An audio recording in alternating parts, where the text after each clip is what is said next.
두 분이 좀 도와주셔야 될 광고입니다. 뭡니까? 이게 철가방에 들어있는 건데 네. 이게 저 쓰임새가 어떤지 제가 따로 설명을 또 드리겠습니다만은 쫙 열면은 이게 나옵니다. 가방채로 파는 건가요? 그렇죠. 가방채로 드리는 겁니다. 요거에다가 자, 이게 또 기계가 있습니다. 기계가 있어요. 이렇게 꽂아가지고 요 아답터 똑같아요. 아답터 똑같고 그리고 여기 이제 호스가 있습니다. 호스를 마치 그 아답터 꽂듯이 꽂아요. 네, 꽂고 그리고 여기다가 굉장히 능숙하시네요. 아니야, 내가 집에 쓰는 거 가져간 건데. 아니야. 왜 그래 도대체? 그렇지 않습니다. 제가 이거 또 광고를 해야 된다 알아야 될 거 아니겠습니까? 네. 예. 광고를 해야 된다 알아야지. 모르면서 어떻게 광고를 제가 해? 오해를 했네요. 큰 오해를 했네요. 큰 오해를 했습니다. 자, 요거는 그 차에서도 할 수 있어요. 뭐 굳이 차에서 하실 분들은 거의 없으리라 생각이 됩니다만은 자, 그리고 여기다 이렇게 딱 꽂아서 꽂아가지고 여기다가 이제 요걸 바르면 됩니다. 요걸 발라가지고 이제 쫙 모서리 부분에 발라가지고 끼우고 그리고 딱 누르면은 이제 부항을 뜨는 것 같아요. 그 원리예요. 네. 성기능 개선 치료기? 그렇습니다. 이게 말하자면은 그 부분에 피를 돌게 하는 뭐 좀 도움을 주는. 이게 의료기기 승인을 받은 제품이네요. 당연하죠. 미국 FDA 등록은 물론이고 했고. 대한민국 식품의약품안전처로부터 성능과 안전성을 인정받아가지고 의료기기 승인을 받았습니다. 다만 여러분 요거 하실 때 그 좀 주의하셔야 될 게 뭐냐면은 이 딴 부위가 빨려 들어가지 않도록 해야 된다. 이런 점을 좀 굉장히 강조하고 있습니다. 딴 부위가 빨려 들어가지 않게 오로지 하나만 들어가게 해야 된다. 예, 이런 말씀을. 익숙한 게 괜히 써본 거야. 아니야. 조작 방법에. 그렇지 않아요. 나 참. 그러면은 요 앞으로 광고는 여성분에게 한번 맡겨야 되겠다는 생각이 드는데 자, 세워라 남성의 자신감. 부부 생활이 어려운 남성들을 위해서 코코메디를 여러분께 소개합니다. 요즘 이상하게 아내와의 잠자리에 자신이 없으신 분들, 그로 인해서 부부 생활이 원만하지 않으신 분들, 이러면 또 저 아내분도 상처받습니다. 이게 제대로 작동하지 않으면은 이 사람이 나에 대한 애정이 식었다. 또 이렇게 오해할 수가 있어요. 전혀 마음은 그렇지 않은데 또 점점 남성으로서 자신감이 부족하신 분들은 딱 하루 10분만 이 코코메디를 만나보시기 바랍니다. 또 10분 동안 하면서 게임 한 판 뜨면 됩니다. 그잖아요. 10분 정도면 게임할 수 있지 않습니까? 자, 코코메디는 남성 성기 안에 혈액 유입 장애 개선을 위해서 개발된 제품입니다. 남성의 성기는 해면체 내에 혈액으로 구성되어 있습니다. 따라서 코코메디를 통해서 해면체 내에 혈액 유입을 원활하게 하면 발기부전, 조루, 사이즈까지? 사이즈. 그래서 이거 많이 쓰신 분이 이거 사용할 수가 없어. 더 큰 거 없냐? 이렇게 문의를 하셨을 것 같습니다. 느낌에. 예. 과장 광고하면 큰일 나기 때문에 하셨을 것 같다. 사과문 내면 돼요. 예, 그래요? 6개월 있다 복귀하면 돼. 그렇습니까? 그때 코코코메디로 이름 바꿔가지고 코코코메디로. 여러분 농담이고 하여간 발기부전, 조루, 사이즈, 전립선 등 남성 성기능의 문제를 본질적으로 개선해 줍니다. 허위 과장 광고면은 진짜 문 닫아야지. 큰일 납니다. 절대 아닙니다. 코코메디는 특허청 기술 특허 등록과 미국 FDA 등록은 물론이고 대한민국 식약처로부터 성능과 안전성을 인정받아서 의료기기 승인을 받았습니다. 발기부전, 조루, 사이즈, 전립선 등 남성 성기능의 문제를 본질적으로 개선한다는 광고 내용 역시 광고 심의를 받은 내용입니다. 그냥 많이 팔려고 그냥 멋대로 쓴 게 아니라 이게 광고 심의까지 받은 거예요. 발기부전, 조루, 사이즈, 전립선 등 남성 성기능의 문제를 본질적으로 개선한다. 이거 허가받고 쓰는 광고 문구입니다. 자, 제품 구매 방법은 검색창에 김용민 TV 코코메디 이벤트로 검색하면 나오는 블로그로 들어가서 이 제품 정보 확인한 후에 상담 신청하시면 되겠습니다. 상담 신청하면 전문 컨설턴트가 친절한 상담을 해드릴 것입니다. 자, 또한 코코메디 대표번호 6955. 아, 또 695네요. 네. 080-695에 7000번으로 전화하셔서 부담 없이 무료 상담 받으시기 바라겠습니다. 상담 때 김용민 TV에서 광고 보고 오셨다 말씀 주시면은 특별한 이벤트가로 구매하실 수 있는데 김용민 보고 오셨다 이렇게 말씀하시면 오해할 수가 있습니다. 네. 김용민 TV에서 광고를 보고 왔다 이렇게 말씀을 해주시고 지금 바로 코코메디에서 남성의 자신감을 우뚝 세우시기 바라겠습니다. 아이 좋습니다. 광고 끝. 네. 자 정치부심 함께하고 계신데 부동산 얘기 한번 해볼까요? 부동산. 네. 김용민 씨는 집이 몇 채입니까? 한 채죠. 제가 무슨 뭐 몇 채가 김성애 있어요. 씨는 집이 몇 채입니까? 저는 제가 살고 있는 집 한 채입니다. 자가. 예, 뭐 실소유자. 예, 실소유자입니다. 예. 저 대출 엄청 받아서 샀는데 집값이 오르니까 대출의 비중이 줄어들더라고요. 빚진 그래요. 건 똑같은데 예. 예. 그렇지. 허덕허덕 거리면서 네. 살고 있죠. 예. 네. 자, 일단 지금 부동산 대책과 관련해서 대통령이 긴급하게 국토교통부 장관을 불러가지고 대책을 강구하도록 했고 민주당 같은 경우 그동안 그런 일들이 많았었나 봐요. 그 당정 회의에서 정부가 방안을 다 마련해 놓고 발표까지 해놓고 당에다가 협조를 구할 때는 씹어라. 논의에 응하지 말라. 아마 그래서 국토교통부가 그동안 그냥 자기들 마음대로 이렇게 그동안 드라이브를 건 게 아닌가 하는 생각도 드는데 참 원래 이게 당정협이라는 게 당우위가 아니고 정부 위주로 진행이 되죠. 정당 협의입니까? 당정 협의 정부 위주로 진행이 되고 네. 정부에서 마련한 대책 보고받고 약간 추인하는 모양새를 취해주는 콘텐츠를 거기서 짜갖고 오니까 이런 그렇지. 자리인데 네. 그것도 좀 바뀌어야 돼요. 사실은 국회 상임위에서 법안 심의나 이런 것도 마찬가지예요. 그러니까 결국에는 정부 안을 중심으로 그다음에 정부의 이 법안에 대한 검토 의견을 중심으로 심의가 진행되는데 난 처음에 국회에 들어갔을 때 그게 너무 이상하더라고요. 그렇죠. 그래서 문제 제기를 많이 했어요. 왜 정부 안만 얘기를 하냐. 그리고 일단 정부가 반대 입장을 내면 법안 통과가 절대 그리고 안 돼. 의원들이 낸 법안에 대해서 왜 정부에서 함부로 그렇게 이건 되니 안 되니 이런 식으로 얘기를 하냐. 근데 이제 당정협의도 비슷한 거예요. 네. 그러니까 우리나라는 어떻게 보면은 매우 행정부 우위의 국가예요. 대통령 중심제여서 어쩔 수 없는 측면도 있지만 또 관료들이라는 존재가 그렇잖아요. 네. 근데 이번 부동산 대책 같은 경우에도 문재인 정부 들어서 21번을 냈느니 22번을 냈느니 하는데 이게 이제 대출 규제하고 네. 그다음에 이런 규제를 중심으로 규제 지역을 여기를 했다가 넓혔다가 좁혔다가 이게 이제 지금까지 대책이었어요. 네. 근데 저는 이게 이제 이걸로는 집값 잡는 게 불가능하다는 게 증명이 됐기 때문에 보유세 강화를 중심으로 대책을 다시 짜야 된다. 근데 작년 12월 16일 날 그 안을 내놨는데 통과가 안 됐어요. 그래서 21대 국회에 들어서 첫 번째 나올 부동산 대책은 나는 12월 16일 날 냈던 보유세 강화 방안일 거라고 예상을 했어. 근데 그게 아니고 또 이제 이 투기 과열 지역 확대하고 조정 대상 지역 확대하고 이거예요. 지금까지 실패한 대책을 반복한 거죠. 마치 왜 두더지 같은 그렇게 게임, 되는 거예요. 두더지 게임 같은 그런. 게다가 이제 지금 최근에 이제 쟁점이 되고 있는 게 고위공직자들 국회의원들 포함해서 다주택 문제인데 총선 때 이제 공약을 냈지 않습니까? 정의당도 공약했고 민주당도 공약했고 민주당은 그래서 시한까지 두고 2년 내에 다 해소해라 이거를.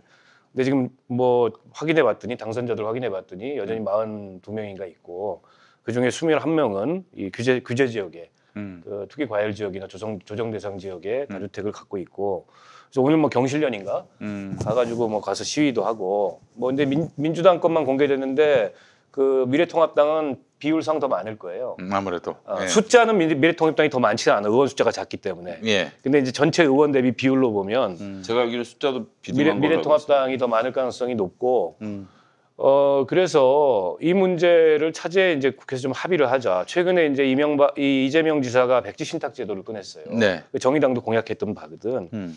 그래서 국회의원이 되려면 자기 실거주 주택 하나 빼고 나머지는 주택을 못 갖도록 하는 거고 다 팔거나 아니면은 신탁기관에다가 신탁해서 거기서 팔도록 하는 거죠. 그리고 나서 이 매각 대금은 이 자리를 국회의원을 그만두면 주는 거예요. 대신에 시세로 주면은 이게 너무 좋은 거잖아. 시세로 팔아서 주면은 왜냐하면 시세가 엄청나게 오를 수 있기 때문에 그게 아니라 시세와 최초 그 구입 원가의 네. 법정이자 더한 가격 중에 낮은 걸로 아, 낮은 가격으로 주도록 하는 게 주식 백지 신탁 제도예요. 네네네. 그래서 이걸 하든가 손해가 막심하네. 아니면 공직자윤리법에 아예 그냥 명시해서 1가구 1주택을 뭐 1급 이상 고위공직자, 광역단체장, 국회의원, 1급 네. 이상 고위공직자는 1가구 1주택만 갖도록 하든가 공직자윤리법 명시를 하든가 네. 뭐 이런 등등의 조치를 취해야 정책 결정이 결국에는 이 정책 결정 라인에 있는 사람들이 다 이해관계자가 돼서 제대로 된 대책이 안 나온다. 네. 라는 어떤 그 비판과 또 그런 어떤 의심으로부터 좀 자유로워지고 또 자유롭게 정책을 만들 수 있는 거 아니냐. 네. 그런 생각입니다. 네. 김성회 대변인께서는. 저는 일단 우리나라가 선거 때 얘기를 안 하는 것 중에 하나가 세금과 증세 이야기거든요. 이제 뭐 지금 말씀하신 대로 이제 뭐 보유세 강화, 종부세 등 여러 가지 대책들의 얘기를 하고 있고, 김종인 비대위원장 같은 경우는 종부세 늘린다고 집값 잡을 수 있을 거 아니야. 택도 없다. 뭐 이런 얘기도 하고 있고, 그리고 이제 종부세 같은 경우도 한 차만 갖고 있는 사람들까지 다 그렇게 뒤집어쓰면 어떻게 하냐는 보수 쪽의 주장도 있고, 이제 여러 가지가 부딪히고 있는데. 이게 사실 정상적인 국가 같으면 선거에서 이렇게 하겠다 저렇게 하겠다를 가지고 싸워야 되는데, 그땐 다 입을 다물고 있다가 이제 선거가 끝나고 나서 계속 문제가 불거지는 것이 전 큰 문제라고 보고, 그래서 세금과 관련된 대책들을 이 정치권이 좀 솔직하게 서로 이야기하고 토론할 수 있는 문화를 만드는 게 좀 우선적으로 필요하겠다라는 생각이 들고요. 그다음에 뭐 부동산 백지 신탁제 도입은 또 이제 한편으로는 아마 그 형평성 논란 등 여러 가지 논쟁을 일으킬 수 있는데, 그것도 그건데 기본적으로 저는 정책 결정 라인에 있는 사람들 중에서는 다주택자들을 좀 배제하는 방안은 기본적으로 좀 고민을 했으면 좋겠어요. 지금 뭐 국토교통부도 그렇고 1급 이상 고위 공무원들 말씀하셨는데, 거기 플러스 대학 교수까지 하면 100명 중에서 최소한 절반 넘게는 서울, 서초, 강남, 송파에 살고 있는 거 아닙니까? 한 채 이상 가지고 살고 있는 것이고, 거기에 어떻게 하면은 집을 살 수 있습니까? 최근에 그거 관련된 최근 가장 웃기는 일은 그 관악구 어디에 집을 3억 얼마에 샀다 5억 얼마에 팔은 그 문모 씨, 문재인 대통령의 아들 문모 씨에 관한 투기 의혹을 곽상도 의원이 제기를 했어요. 그래서 제가 곽상도 의원 그 재산 공개 내역을 좀 봤더니 잠실 신천의 장미 아파트라고, 장미 아파트 장미 아파트 우리 고모가 저 초등학교 때도 거기 살았었는데, 세상에 굉장히 오래된 아파트인데, 저 대학 때 예. 2살만 누나, 사귈 뻔한 누나가 거기 살았어요. 장미 아파트, 예. 로즈 아파트. 예. 근데 그게 지금 재개발 인가가 나서 그 재개발을 시행할 걸 목전에 두고 있거든요. 야. 2017년 대비 그때 10억에서 12억 하던 게 벌써 16억에서 18억을 하고 있어요. 그 집값이. 그러니까 2년 사이에 5억 이상이 오른 집에 본인은 살고 있거든요. 대구가 지역구인데 대구에도 집이 한 채 있고, 그 신천에도, 그러니까 이제 송파에도 집이 한 채 있고, 그래서 본인이 거둔 시세 차익은 생각을 안 하고 그 30대 후반에 40대까지 해서 본인 대출받아 집 산 문모 씨를 공격하는 걸 보면서 참, 야, 염치도 없구나 생각을 했는데, 하여튼 그래서 저는 이 문제에 있어서는 결정권자 그룹에선 최소한 다주택자들하고 부동산으로 20억 이상 갖고 있는 사람 좀 빠지고 논의를 하는 구조라도 최소한 만들었으면 좋겠다라는 좀 아쉬움이 있습니다. 이거는 뭐 사실 여야 막론하고 이 상황을 좀 심각하게 받아들여야 된다고 보고요. 대한민국이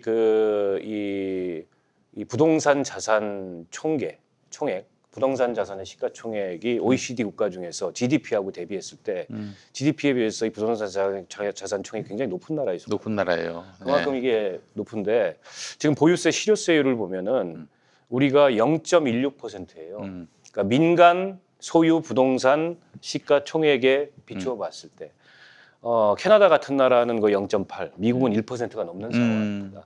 우리나라 보유세 굉장히 낮은 나라인데 종합부동산세 가지고 세금 폭탄이라고 얘기하는 게 왜 거짓말이냐면, 이게 보세요. 일단 과표를 정할 때 공시가를 기준으로 합니다. 실거래가가 아니고. 네네. 근데 공시가는 지금 많이 올라왔지만 여전히 실거래가의 70% 수준이에요. 예. 그걸 적용을 합니다. 거기다가 이제 공정시장 가액 비율이라 그래서 그걸 또 적용을 하게 돼 있어요. 게다가 공시가 기준으로 1주택자는 9억 이상, 2주택자는 6억 이상 아파트일 경우에만 해당해요. 그렇죠. 네. 그 밑에 아파트는 해당도 안 됩니다. 공시가 기준으로. 네. 그러니까 그게 되려면은 예를 들어서 한 12억, 13억 넘는 아파트여야 종부세 겨우 조금 내는 거예요. 담은 몇만 원이라도. 그런데다가 이게 이제 과표가 정해지면 거기서 또 기준 공제액을 빼줍니다. 네. 누진 기준 공제액을. 예. 그리고 거기다 세율 곱하고 이렇게 해가지고 이제 산출을 하는데 그렇게 산출된 것만 있느냐? 아니에요. 여기에 또 세액 공제가 있습니다. 장기 보유한 사람들 네. 공제해 줍니다. 5년 이상 장기 보유한 사람들. 그리고 그 고령자들 65세 이상 70세 이상 또 공제해 줍니다. 네. 그래서 실제로는 그런 얘기 신문에 스토리가 많이 나오잖아요. 평생 벌어서 강남에 아파트 한 채 있는데 지금은 소득도 없고 세금 폭탄 맞아요. 그 거짓말이에요. 그런 사람은 존재하지 않아요. 그리고 종합부동산세 내는 사람, 집 가진 사람의 3.4%밖에 내지 않아요. 그중에 95%는 강남에 삽니다. 강남의 집에서 내는 네. 거예요. 그리고 84% 이상이 서울이고. 그러면 이 종부세를 가지고 세금 폭탄이고 세금 가지고 집값 못 잡는다고 얘기를 하는데 언제 세금 가지고 잡으려고 해본 적이나 있냐는 거예요. 그렇죠. 그러니까 세금 가지고 잡으려고 한번 해보자는 겁니다. 그리고 나서 저는 공급을 부정하는 사람이 아니에요. 공급도 해야 됩니다. 왜냐하면 사람이 그냥 주택 보급률이 100%라 그래서 100%니까는 뭐 충분히 공급돼 있는 거 아니야? 근데 사람이 다 새 집에 살고 싶어하고 정주 환경이 좋은 지역에서 살고 싶어하고 그렇지.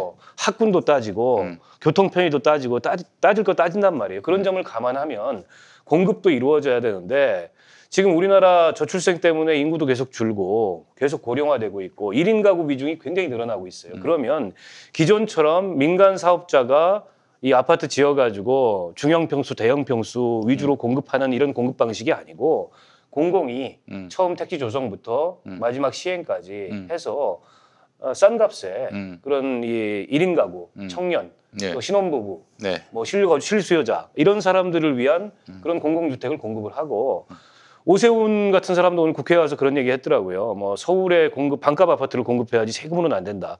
좋은 얘기예요. 서울에 반값 아파트 공급할 수 쥐가 있으면 뭐 그렇게 해보라고 그러지. 해보라는 거예요. 미래통합당이 그러면 정책을 내라는 겁니다. 그러니까 저는 많은 걸- 관련돼서 드리고 싶은 말씀은 이런 겁니다. 국민연금을 우리가 내는 이유는 나중에 나이 먹어서 그걸 돈 돌려받으려고 하는 거거든요. 근데 이제 국민연금은 지금 주는 방식으로 적립하는 방식으로는 결국 고갈이 되고 네. 결국은 지금 세대가 벌어서 윗세대에게 주는 방식으로 갈 수밖에 없는 구조가 돼요.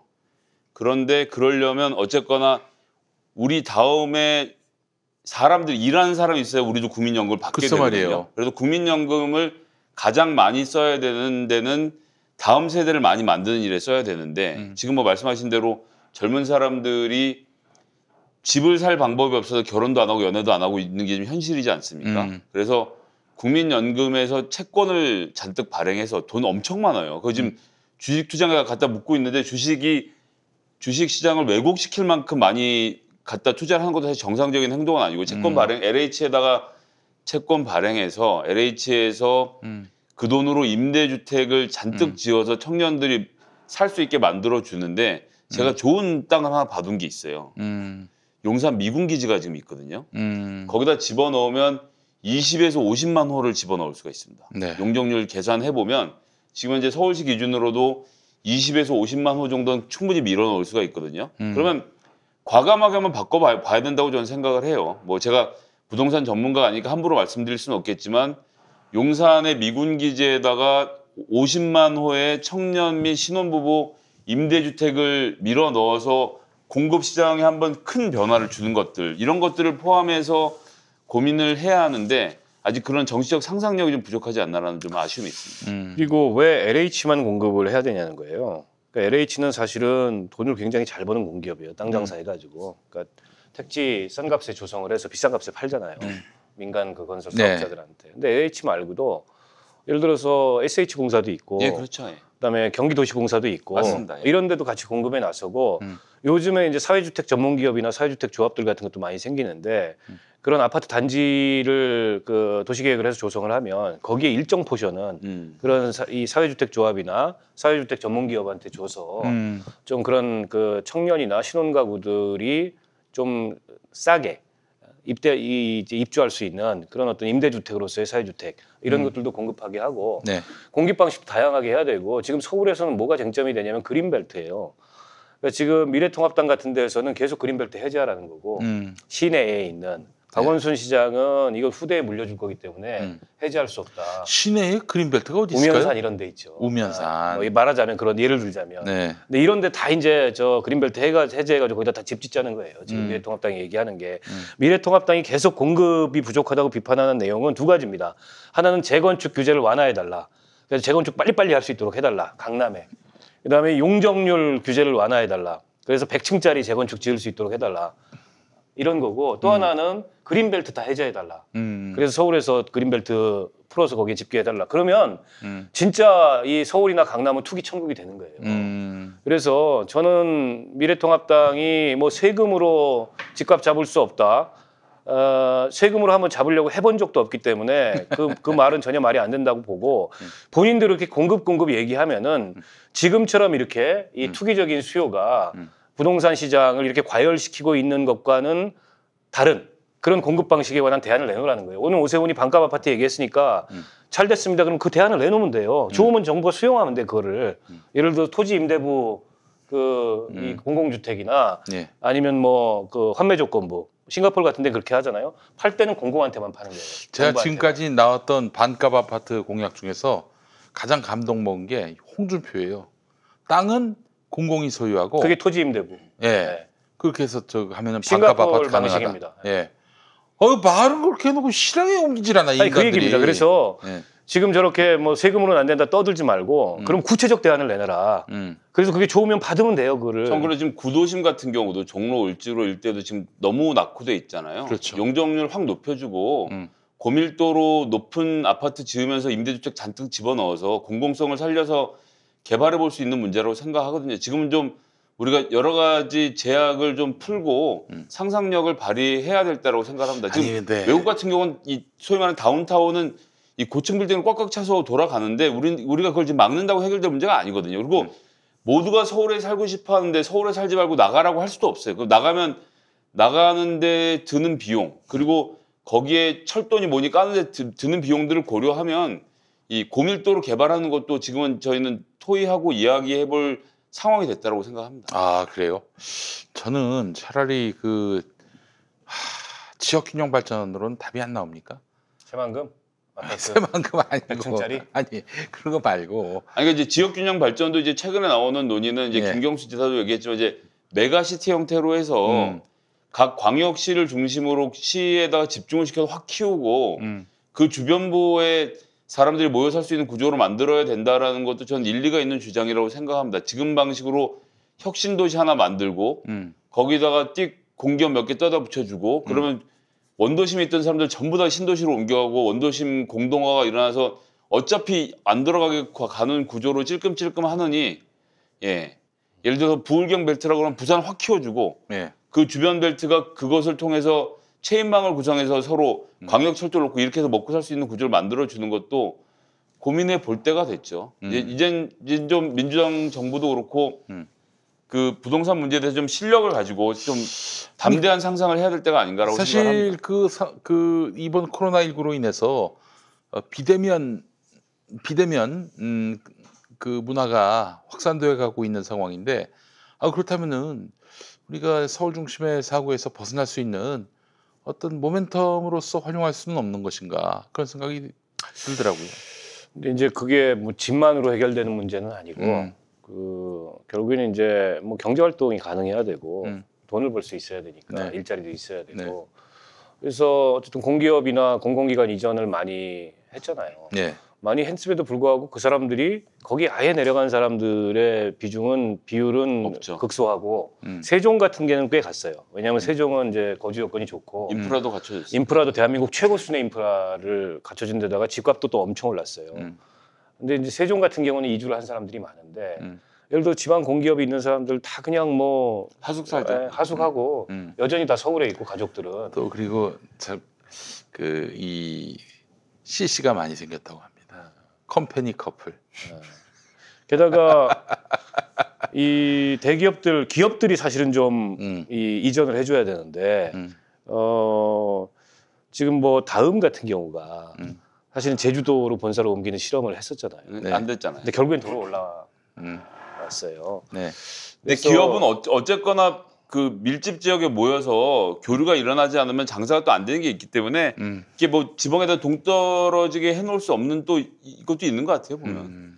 그리고 지금은 뭐 사실은 전국 모든 대도시가 전국 모두는 아니지만 전국의 모든 대도시가 사실은 부동산 가격이 일제히 오르고 있기 때문에 네. 서울만이 아니에요. 부산, 대구, 네. 또 울산 다 일제히 오르고 있어서 지금처럼 이렇게 규제 지역을 넓혔다 좁혔다 하는 방식의 이 부동산 투기 억제 대책은 실패했고 물론 그리고 불가능하다는 근본적으로는 지금 돈이 갈 데가 없어서 그런 문제도 있어서 이게 정부가 막내도 한계는 있습니다. 그러니까 돈이 흘러갈 수 있는 다른 룸을 열어주는 것도 필요한데 부동산을 어쨌거나 지금 거기 말고는 돈 벌 데가 없는 걸 어떻게 해요? 그럼 돈이 다 쏟아져 들어오면 기상천외한 방법을 동원해서라도 또 새로운 길을 규제를 뚫는 방법을 찾아야 되죠.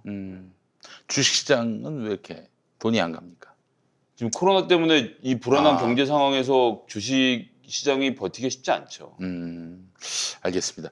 그 시중에 그 유동성 자금이 풍부하다 이런 얘기를 많이들 하고 있는데 뭐 안전자산은 뭐 금보다 더 안전자산은 바로 부동산으로 지금 거의 꼽히고 있는 대한민국 현실에서 그런 문제도 있고. 제가 집값이 언제가 제일 좋냐라는 질문에 그 아주 현답을 들었는데 서울시에서 집값이 언제가 제일 언제 사면 제일 좋냐 집을 오늘 하루라도 빨리 사는 것이 남는 것이 진리가 되어버린 상태거든요. 네. 그래서 지금 뭐 노영민 실장 그 청주 주택을 매각하고 이 잠실인가 서초인가요? 아무튼 그 주택을 남겨놓은 게 논란이 되고 있는데 서초 방배. 그거 빨리 좀 해소하면 좋겠고요. 왜냐하면 이게 어쨌든 대통령 옆에서 가장 최측근에서 대통령의 복심이 십자가를 지니까. 되는 분이 그분이 보내는 메시지가 지방 지분 아니다. 강남 거를 손에 쥐고 있어야 된다. 이 메시지를 보이니 이 정부 대책의 진정성이 얼마나 국민들한테 다가가겠습니까? 그래서 오늘 뭐 이낙연 의원도 그 얘기를 하셨던데 어쨌든 본인들이 합리적으로 판단을 해서 빨리 논란을 해소해야 되고 고위공직자들이나 특히 이제 장차관, 뭐 실장 이런 사람들이나 국회의원들 다주택 문제도 해소하고 그래서 이건 좀 여야를 떠나서 지금처럼 이렇게 이 집값이 이 하늘 높은 줄 모르고 계속 치솟고 그로 인해서 자산 격차가 계속 커지고 이건 이제 대한민국이 정말 살기 어려운 살 수 없는 그런 나라가 되는 거잖아요. 그래서 늘공에게 아이디어를 의존하는 그런 구조를 좀 타파하고 이 부동산 시장의 그 어떤 정상화 또 과열 방지, 투기 방지를 위한 그런 민간 특히 제야도 좋고요. 이런 분들의 고견을 들어서 반영하는 것이 어떨까? 너무 늘공들한테 아이디어를 빌리다 보니까 늘공들은 자기들의 그 이익에 배반되는 정책을 만들지 않거든요. 그래서 강남에 집들이 많아요. 네, 겉도는 정책을 더 이상 내놓지 않도록. 게다가 그 공무원들은 임대주택을 또 살 수가 있어서 공무원 아파트 한참 벌 때 공무원 아파트 들어가서 돈 모아서 강남에 집 사는 사람도 많죠. 그러니까 공무원 아파트에 사는 동안에 돈을 모아서 집을 사는 사람들이 많죠. 공무원 아파트는 이제 개포동 이런데 조건이 좋으니까 개포동 위치도 이런데. 굉장히 좋아요. 공무원 아파트들이. 개포동에 있는 공무원 아파트 18평짜리에 다 모여서 살면서 대치동에도 학원 다니고 애들 서울대 가면 그때까지 모은 돈으로 강남에 집 사서 이사 가고 이제 이런 게 패턴이었거든요. 그래요. 저도 그 아내가 공무원이어서 공무원 아파트로 한번 이사를 갈까를 검토했던 적이 있었어요. 근데 그게 노원구야. 너무 멀어가지고 도저히 엄두가 안 나서 기회는 생겼는데 가지 말자. 그랬던 기억이 있습니다. 알겠습니다. 아이고 지혜를 모아서 또 강력한 실행 의지를 갖고 부동산을 잡았으면 좋겠고 부동산이 결국에는 모든 거더라고요. 선거 때도 그렇고. 자, 그런 지혜와 역량을 모을 때가 되지 않았나 생각이 듭니다. 자, 오늘 정치부심 마무리하고 다음 주에 저희 초대 손님을 또 모실 예정입니다. 다음 주에 또 여러분 기대 많이 해주시고요. 박원석 의원님, 우리 김성애 대변인님 수고하셨습니다. 네, 감사합니다. 다음 주에 뵙겠습니다. 기